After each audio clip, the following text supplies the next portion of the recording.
పెద్దల సభలో అడుగు పెట్టనున్నారు సోనియా గాంధీ. ఇన్నాళ్లు ప్రజలచే ఎన్నికై వారి గొంతుకగా పనిచేసిన సోనియా ఇక మీదట రాజ్యసభలో కనిపిస్తారు. ఈ నేపథ్యంలో రాయ్ బరేలీ నుంచి తన వారసురాలిగా ప్రియాంక గాంధీ పోటీ చేసే అవకాశాలు పుష్కలంగా ఉన్నాయి.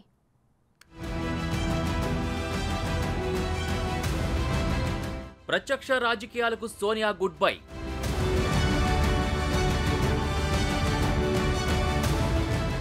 కాంగ్రెస్లో సోనియా శకం ముగిసినట్టేనా?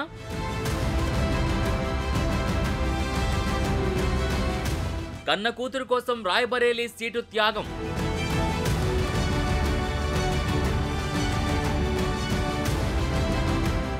మరి ప్రియాంకకు అక్కడి ఓటర్లు మద్దతిస్తారా?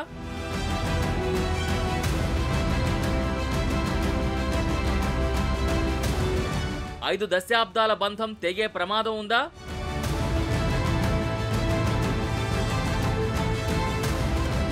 గాంధీ కుటుంబం పరిచయం అక్కర్లేని పరివారం.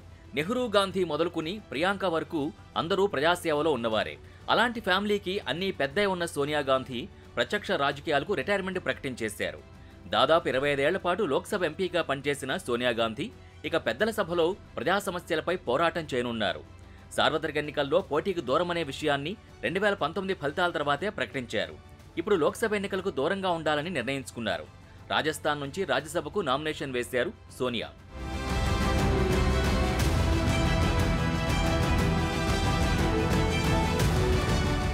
ఈ స్థానం నుంచి ప్రస్తుతం ఎంపీగా మాజీ ప్రధానమంత్రి మన్మోహన్ సింగ్ ఉన్నారు. వచ్చే నెలతో టర్మ్ పూర్తవుతుంది. ఆ ప్లేస్లో సోనియా గాంధీ పోటీ చేస్తున్నారు. ఆమెకు రాజస్థాన్తో అనుబంధం ఇప్పటిది కాదంటున్నారు మాజీ సీఎం అశోక్ గెహ్లాట్. రాజీవ్ గాంధీ ప్రధాని అయ్యాక తొలి టూర్ రాజస్థాన్ వచ్చారని, అప్పుడు కూడా సోనియా వెంట ఉన్నారని గుర్తు చేశారు. सोनिया गांधी जी का राजस्थान रिश्ता जो है बहुत पुराना है। मुझे याद है जब राजीव गांधी जी प्रधानमंत्री बने थे, प्रधानमंत्री बनते ही जो दौरे उन्होंने शुरू किए आदिवासी क्षेत्रों में, उस वक्त भी उनके साथ रही थी। आज ये खबर पूरे देश में दुनिया में जाएगी कि सोनिया गांधी जी जो महान नेता देश की, वो उन्होंने राज्यसभा में राजस्थान से जाने का चयन किया है। तो आप सोच सकते हो राजस्थान का जो राजस्थान की चर्चा देश की दुनिया में होगी आज।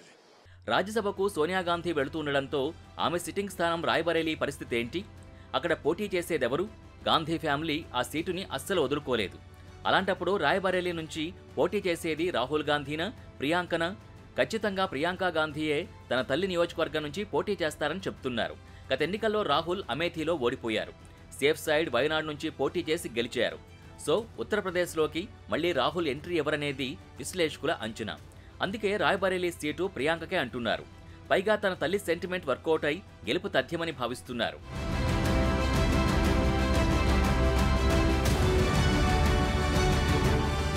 సోనియా వయస్సు 77 ఏళ్లు. 2011లో అమెరికా వెళ్లి క్యాన్సర్ చికిత్స తీసుకున్నారు. ఆ తర్వాత నుంచి రాజకీయాల్ని ఆమె క్రమంగా తగ్గించుకుంటూ వచ్చారు. మునుపట్ల చురుకుదనం లేదు. ఆరోగ్య సమస్యలు వెంటాడుతున్నాయి. సోనియా గాంధీ వాస్తవానికి రాజకీయాలకే దూరంగా ఉండాలని నిర్ణయించుకున్నారట. కానీ ఎన్నికల్లో భారీ డ్యామేజ్ జరుగుతుందని ఆమె సన్నిహితులు సూచించినట్టు తెలుస్తోంది. అందుకే సేఫ్ సైడ్గా రాజ్యసభకు వెళ్తున్నారామె.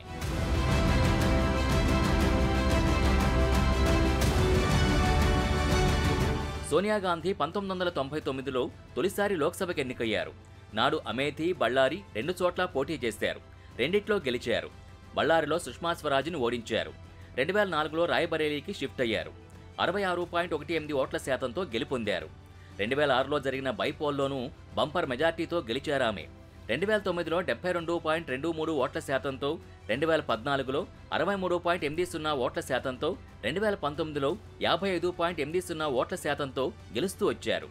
రాను రాను సోనియా గాంధీ ఓట్ల శాతం క్రమంగా తగ్గుతూ వస్తుండడం కొంత ఆందోళన కలిగించే విషయమే. అందుకే ఈసారి తన వారసురాలిగా ఆ స్థానం నుంచి ప్రియాంకను బరిలోకి దింపుతున్నారనే ప్రచారం కూడా ఉంది.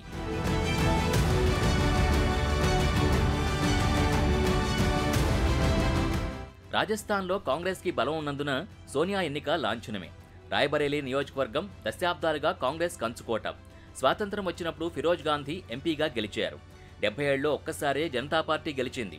రాజీవ్ హత్య తర్వాత ఎవరూ గాంధీ కుటుంబ సభ్యులు పోటీ చేయకపోవడంతో 2 సార్లు బీజేపీ గెలిచింది. 99 నుంచి కాంగ్రెస్ గెలుస్తూనే ఉంది. గత 5 లోక్సభ ఎన్నికల్లో సోనియా గాంధీదే విజయం. యూపీలో కాంగ్రెస్ పరిస్థితి రాను రాను కష్టంగా మారుతోంది. రాయ్బరేలీ నియోజకవర్గం పరిధిలో 5 అసెంబ్లీ స్థానాలుండగా 4 సమాజ్వాదీ, 1 బీజేపీ గెలుచుకున్నాయి. ఈసారి పరిస్థితి ఎలా ఉంటుందో చెప్పలేని పరిస్థితి.